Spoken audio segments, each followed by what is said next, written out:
Bismillahirrahmanirrahim. Assalamualaikum warahmatullahi wabarakatuh. Kayak berdacil ya. Nah, oke teman-teman, kali ini saya kembali lagi untuk menjelaskan bakat yang ada di talent mapping. Ada 34 tema bakat di talent mapping yang terbagi menjadi 4 wilayah. Ada wilayah thinking talent, striving, influencing, dan relating. Kali ini saya masih berkutat di tema bakat yang masuk ranah thinking talent. Apakah itu? Nah, kali ini kita akan membahas tema bakat ideation. Ideation. Ayo apa? Ide ya. Ada cluenya ya, ide. Ide.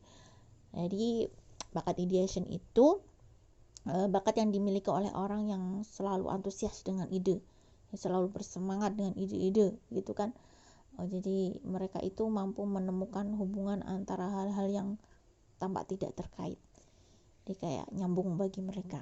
Kalau orang lain lihatnya kayak nggak ada kaitannya, bagi orang ideation ada nyambung. Jadi dia itu tergila-gila dengan ide-ide. Jadi baginya itu ide adalah konsep, penjelasan terbaik tentang berbagai kejadian. Itulah namanya ide bagi mereka. Nah, jadi orang ideation itu cenderungnya menyukai diskusi kelompok yang bebas, terus kemudian suka menemukan hubungan atau benang merah dari apa yang terlintas pada dua peristiwa atau fenomena yang berbeda. Nah, kalau orang ideation itu letupan idenya itu banyak. Jadi kayak ada ting ting ting ting ting, kayak lampu-lampu banyak di kepalanya gitu muncul secara tiba-tiba. Kadang kalau ide satunya belum direalisasikan, sudah muncul ide lagi. Nah, ini kalau orang kaya dengan ide tapi kemudian susah merealisasikan, bisa pusing ya. Nah, kalau orang ideation itu punya potensi kekuatan, pastinya setiap orang punya potensi kekuatan terkait dengan bakat-bakatnya tentunya ya. Nah, ini kalau potensi kekuatan dimiliki oleh orang yang berbakat ideation itu banyak banget. Jadi yang pertama ada animating, ada creating, ada ideating. Jadi bakat ideation ini kalau didukung juga dengan bakat responsibility, jadinya orang itu akan jadi fokus. Dia akan mampu mengubah ide menjadi karya nyata. Penting ini. Jadinya dia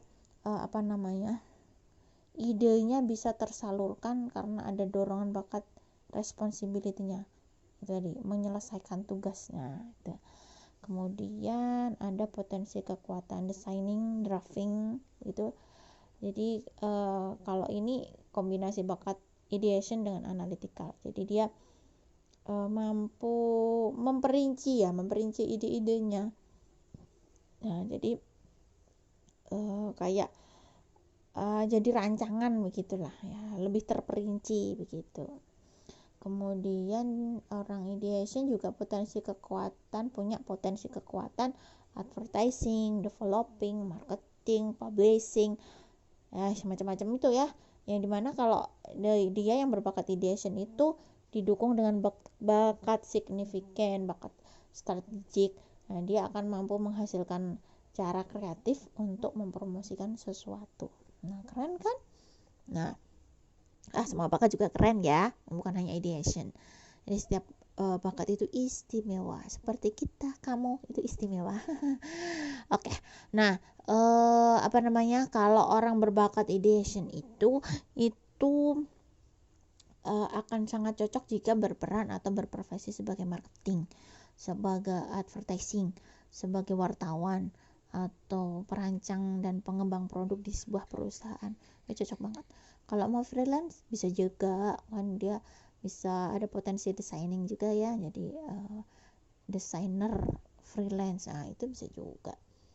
Nah, kemudian terkait bakat-bakat itu ada beberapa yang perlu kita kita pelajari ya. Jadi ada irisan atau persamaan perbedaan dari beberapa bakat yang masuk ke ranah thinking talent itu.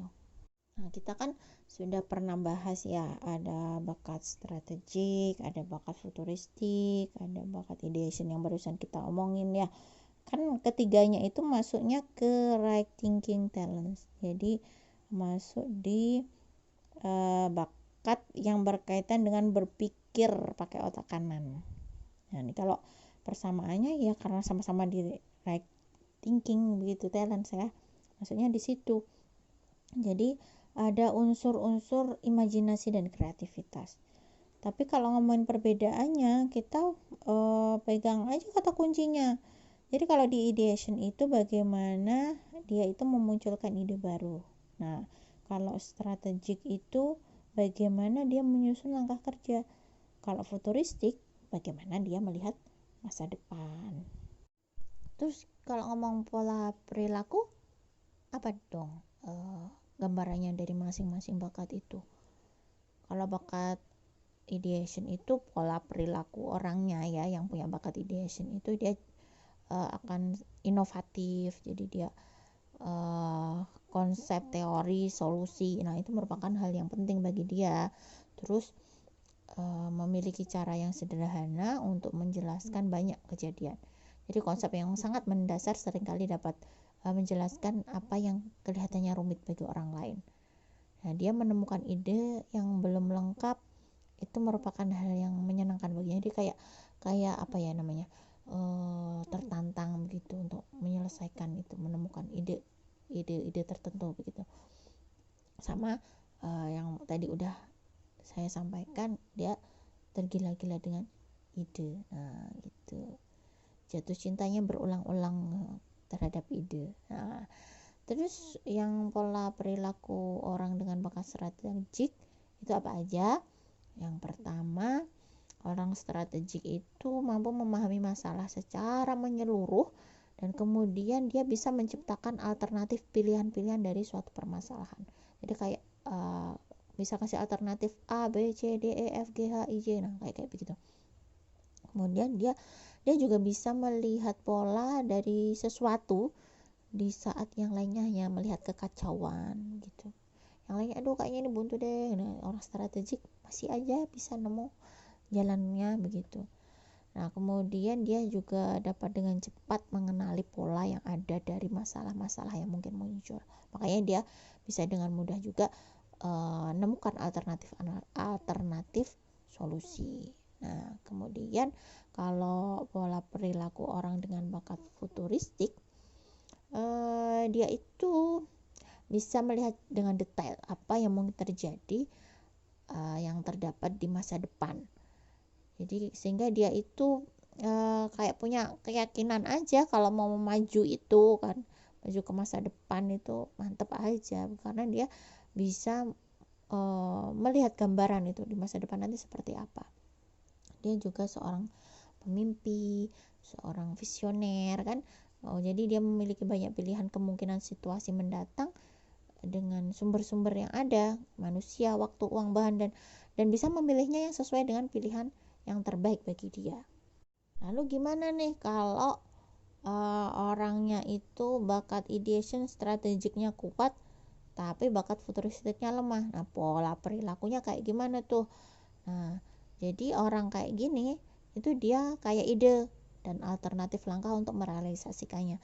Tapi ide-ide dan langkah-langkah yang dibuatnya terbatas ruang dan waktu di mana saat itu dia berada. Jadi dia tidak punya bayangan pengembangan ide untuk masa depan, itu tidak punya. Jadi masih terbatas di situasi yang dia hadapi saat ini. Kalau misalnya orangnya ideation sama futuristik kuat tapi strategiknya lemah, seringkali kalau orang-orang begini tuh biasanya terjebak pada ide dan bayangan masa depan atau angan-angan, tapi kesulitan dalam merealisasikannya karena dia terbatas untuk memperinci langkah-langkah apa yang bisa dia lakukan untuk mewujudkan itu. Gitu deh. Insya Allah nanti kita sambung lagi. Kalau teman-teman penasaran cek terus video-video berikutnya. Tapi kalau pengen konfirmasi, ikut TMA bareng saya. Oke, terima kasih. Assalamualaikum warahmatullahi wabarakatuh.